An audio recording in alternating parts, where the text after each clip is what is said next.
പത്തരമാറ്റിൻ്റെ പുതിയൊരു എപ്പിസോഡിലേക്ക് എല്ലാവർക്കും സ്വാഗതം. അങ്ങനെ നമ്മൾ നവ്യയും അബിയാണെങ്കിൽ അബി ജ്വല്ലറിയിൽ ജോയിൻ ചെയ്യാൻ വേണ്ടിയൊക്കെ വരുന്നുണ്ട് കേട്ടോ. അങ്ങനെ നമ്മൾ ഡേവിഡ് ആണെങ്കിലും മാളവികയും അതുപോലെ അതിലുള്ള സ്റ്റാഫുകളൊക്കെ ആണെങ്കിലും നമ്മൾ അബിയാണെങ്കിൽ അവിടെ വെൽക്കം ഒക്കെ ചെയ്യുകയൊക്കെ ചെയ്യുന്നുണ്ട് കേട്ടോ. അങ്ങനെ നമ്മുടെ ഡേവിഡ് ആണെങ്കിൽ അബിയെ കൂട്ടിക്കൊണ്ട് പോയി മാനേജറുടെ റൂമൊക്കെ കാണിച്ചു കൊടുക്കുകയൊക്കെ ചെയ്യുന്നുണ്ട് കേട്ടോ. എന്നിട്ടാണെങ്കിൽ കുറേ കാര്യങ്ങളൊക്കെ ഇങ്ങനെ നമ്മൾ അബിയെടുത്ത് പറയുകയൊക്കെ ചെയ്യുന്നുണ്ട് കേട്ടോ. എന്നിട്ട് പറയുന്നുണ്ട്, ഇത് ഈ കസേരയിൽ അബിയാണ് ആദ്യമായിട്ട് ഇരിക്കുന്നത്, വേറൊരാൾ ഇരുന്ന കസേരയല്ല, ഇവിടെ വേറൊരാൾക്ക് ഇരിക്കാനും ഇനിയൊരു ചാൻസ് ഉണ്ടാക്കി കൊടുക്കരുതെന്നൊക്കെ നമ്മളെ ഡേവിഡ് ഇങ്ങനെ പറഞ്ഞിട്ട് സാറെന്നൊക്കെ വിളിക്കുന്നുണ്ട് കേട്ടോ അബി. അപ്പം നമ്മൾ അബിയാണെങ്കിൽ ഇങ്ങനെ ഷോക്കായൊക്കെ നിൽക്കുന്നുണ്ട് കേട്ടോ. ഡേവിഡ് ഇങ്ങനെ സാറെന്നൊക്കെ വിളിക്കുമ്പോഴത്തേക്ക് എന്താ സംഭവം എന്നൊക്കെ അറിയാതെ നമ്മൾ അബി ഇങ്ങനെ ഷോക്ക് ആവുന്നുണ്ട് കേട്ടോ. അപ്പോഴത്തേക്ക് നമ്മൾ ഡേവിഡ് പറയുന്നുണ്ട്, അതല്ല മറ്റ് സ്റ്റാഫുകൾക്കാണെങ്കിൽ ഇപ്പം അബിയാണെങ്കിൽ സാറാണല്ലോ, അപ്പോൾ എനിക്ക് പിന്നെ അങ്ങനെ വലിപ്പ ചെറുപ്പമൊന്നും ഇല്ല, അതുകൊണ്ടാണ് ഞാനും അങ്ങ് സാറേന്ന് വിളിച്ചതെന്നൊക്കെ ഇങ്ങനെ നമ്മൾ ഡേവിഡൊക്കെ പറയുന്നുണ്ട് കേട്ടോ. എന്നിട്ട് പറയുന്നുണ്ട്, ഡേവിഡ് ആണെങ്കിൽ നമ്മൾ അബിയെടുത്ത് പറയുന്നുണ്ട്, നവ്യ കാരണമാണ് അബിക്ക് ഇവിടെ ഇപ്പോൾ ഒരു ജോലിയൊക്കെ കിട്ടിയത്, അതിന് നന്ദി പറയേണ്ട അബി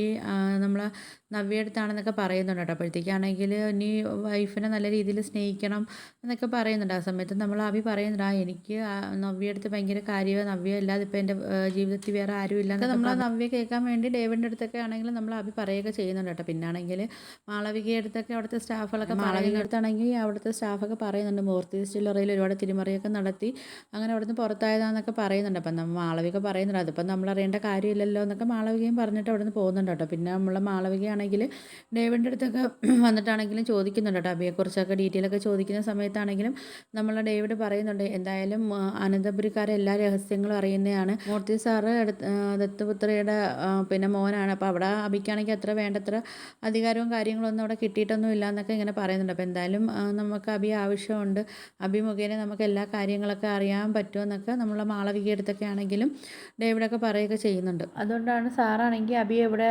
നിയമിച്ചതെന്നൊക്കെ പറയുന്നുണ്ട്. അപ്പം നമ്മൾ മാളവിക ചിന്തിക്കുന്നുണ്ട്, ഇവരെപ്പോഴും ഇടയ്ക്ക് സാറ് സാറെന്ന് പറയുന്നുണ്ടല്ലോ, ആ സാറ് ആരാണെന്നൊന്നും ഇതിലേക്ക് നമുക്ക് കാണാൻ പറ്റിയിട്ടില്ലല്ലോ, അതിനൊക്കെ തന്നെ ആണെങ്കിൽ സാറും അബിയായിട്ട് ഇനി എന്തെങ്കിലും ബന്ധവും കാര്യങ്ങളൊക്കെ ഉണ്ട്, അപ്പോൾ ഇതിനെക്കുറിച്ചെല്ലാം കണ്ടുപിടിക്കണമെന്നൊക്കെ നമ്മൾ മാളവിക ഇങ്ങനെ ചിന്തിക്കുന്നുണ്ട്. പിന്നെ നമ്മൾ നവ്യാണെങ്കിൽ ഡേവിഡിൻ്റെ അടുത്ത് നന്ദി പറയുകയൊക്കെ ചെയ്യുന്നുണ്ട്. അങ്ങനെ പറയുന്നുണ്ട്, മൂർത്തി ജ്വല്ലറി ആയിട്ട് ഇനി വേണം എനിക്ക് യുദ്ധം ചെയ്യാനെന്നൊക്കെ പറയുന്നുണ്ട്. അപ്പോൾ അവരെ തറ പറ്റിക്കുന്ന രീതിയിലൊക്കെ നമുക്കിനി എത്രയും പെട്ടെന്ന് കാര്യങ്ങൾ ചെയ്യണമെന്നൊക്കെ പറയുന്നുണ്ട്. അപ്പോൾ ഇതൊക്കെ നമ്മൾ മാളവികയുടെ മുമ്പിൽ നിന്നാൽ പറയുകയൊക്കെ ചെയ്യുന്നത്.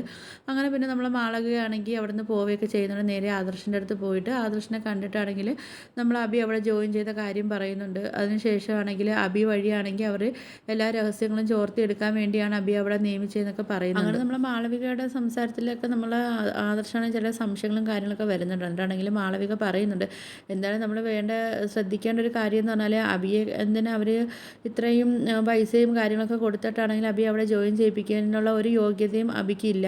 പിന്നാണെങ്കിൽ ഈ മൂർത്തി ജ്വല്ലറിയിലാണെങ്കിൽ സ്വർണ്ണ ഇടപാടിൻ്റെ പേരിലൊക്കെ അബിയാണെങ്കിൽ ജയിലിൽ കിടന്നതൊക്കെ അല്ലേ, അതൊക്കെ അവർക്ക് അറിയാവുന്നതാണല്ലോ.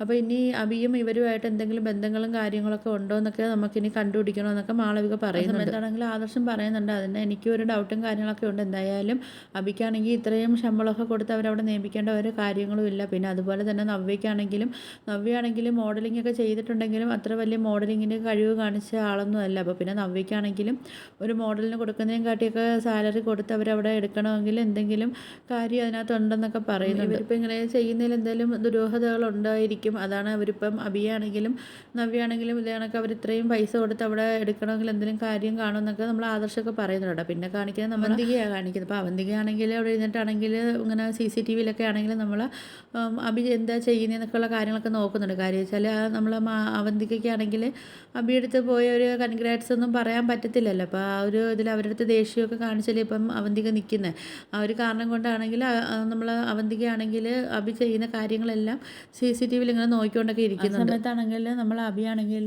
അവിടെ ഇങ്ങനെ പറയുന്നുണ്ട്, എന്തായാലും ഇവിടെ ഇപ്പം നല്ല പൈസയും കാര്യങ്ങളൊക്കെ ഇവിടെ കാണുമല്ലോ, അപ്പം എന്തായാലും അവർ നമുക്ക് നല്ല ഉയർന്ന ശമ്പളവും കാര്യങ്ങളൊക്കെ തന്നിട്ടുണ്ട്, എങ്കിൽ പോലും അവർ ചിലവാ എന്നെ എന്തെങ്കിലും പിരിച്ചുവിടാനൊക്കെ അവർ ആലോചിച്ച് കഴിഞ്ഞാൽ അപ്പം അതും ശരിയാവത്തില്ലല്ലോ. അപ്പോൾ അതുകൊണ്ട് ഞാൻ എങ്ങനെയും എനിക്ക് പെട്ടെന്ന് പൈസക്കാരനാവണം എന്നൊക്കെ ഉള്ളൊരു ചിന്തയൊക്കെ നമ്മുടെ അബിയുടെ മനസ്സിൽ വരുന്നുണ്ട്. അങ്ങനെ നമ്മൾ അബിയാണെങ്കിൽ അവിടെ ഇങ്ങനെ ഓരോ ഷെൽഫും കാര്യങ്ങളൊക്കെ തുറന്നൊക്കെ നോക്കുന്നുണ്ട്. അപ്പോഴത്തേക്കും നമ്മൾ അവന്തിക ചിന്തിക്കുന്നുണ്ട്, ഈ അബിയേട്ടൻ്റെ സ്വഭാവത്തിലാണെങ്കിൽ ഒരു മാറ്റവും വന്നിട്ടില്ല, ഇപ്പം മൂർത്തി ജ്വല്ലറി തന്നെ ഓരോ കാര്യങ്ങൾ ചെയ്തു വെച്ചിട്ടല്ലേ അവസാനം ജയിലിൽ വരെ പോവേണ്ടി വന്നത്, എന്നിട്ട് ഈ അബിയേട്ടൻ്റെ സ്വഭാവം ഒന്നും മാറുന്നില്ലല്ലോ. ആദ്യം ഇവിടെ വന്നു കഴിഞ്ഞാൽ ആദ്യം ഡ്യൂട്ടിയും കാര്യങ്ങളൊക്കെ അല്ലേ അബിയേട്ടൻ ചെയ്യേണ്ടത്, പകരമാണെങ്കിൽ അഭിയേട്ടൻ ഇവിടെ വന്ന് ഷെൽഫും കാര്യങ്ങളൊക്കെ തുറന്ന് നോക്കുകയാണ് ചെയ്യുന്നതെന്നൊക്കെ ചിന്തിക്കുന്നുണ്ട് കേട്ടോ. ഈ അഭിയേട്ടൻ്റെ സ്വഭാവം ഇനിയും അഭിയേട്ടൻ മാറ്റാൻ ഉദ്ദേശിച്ചിട്ടില്ലല്ലോ എന്നൊക്കെ ഇങ്ങനെ അവന്തിക ചിന്തിക്കുന്നുണ്ട് കേട്ടോ. അപ്പോൾ ഇനിയിപ്പോൾ എന്തായാലും ഇതിനെക്കുറിച്ച് അച്ഛൻ്റെ അടുത്ത് പറഞ്ഞാൽ അച്ഛൻ അത് വലിയ സീരിയസ് ആയിട്ടൊന്നും എടുക്കത്തില്ല. കാര്യം അച്ഛനിക്കാണെങ്കിൽ എങ്ങനെയെങ്കിലും മോനെ ആണെങ്കിൽ ഈ കസേരയിൽ ഇരുത്താനുള്ള ആഗ്രഹമായിരുന്നല്ലോ. ഇനിയിപ്പോൾ അഭിയേട്ടന് എന്തൊക്കെ ഇവിടെ കാണിച്ചു കൂട്ടുന്നൊന്നും അറിയാൻ വയ്യല്ലോ. സത്യമായിട്ട് അഭിയേട്ടന് ഇത് പറയാനും പറ്റുന്നില്ല. ഇനി ഇവിടെ നശിപ്പിക്കാനാണോ അതോ ഇവിടെ യുദ്ധം ചെയ്ത് ഈ പിന്നെ ജ്വല്ലറിയെ ഒന്ന് ഉയർച്ചയിൽ കൊണ്ടുവരാനാണോ ഈ അഭിയേട്ടൻ ഇവിടെ ഇനി കയറി കൂടിയതൊന്നും അറിയാൻ വയ്യല്ലോ എന്നൊക്കെ പറഞ്ഞിട്ട് നമ്മൾ ആ അവന്തികയ്ക്കാണെങ്കിൽ ഇപ്പോൾ മൊത്തത്തിൽ ടെൻഷനായിട്ടൊക്കെ അവന്തിക ഇരിക്കുന്നുണ്ട് കേട്ടോ. അപ്പം വീഡിയോസൊക്കെ ഇഷ്ടപ്പെട്ടാൽ ഒന്ന് ലൈക്ക് ചെയ്ത് ഷെയർ ചെയ്ത് സബ്സ്ക്രൈബ് ചെയ്ത് ബെല്ലൈക്കൺ എനേബിൾ ചെയ്തൊന്ന് ഹൈപ്പ് ചെയ്തൊന്ന് സപ്പോർട്ട് ചെയ്യണേ.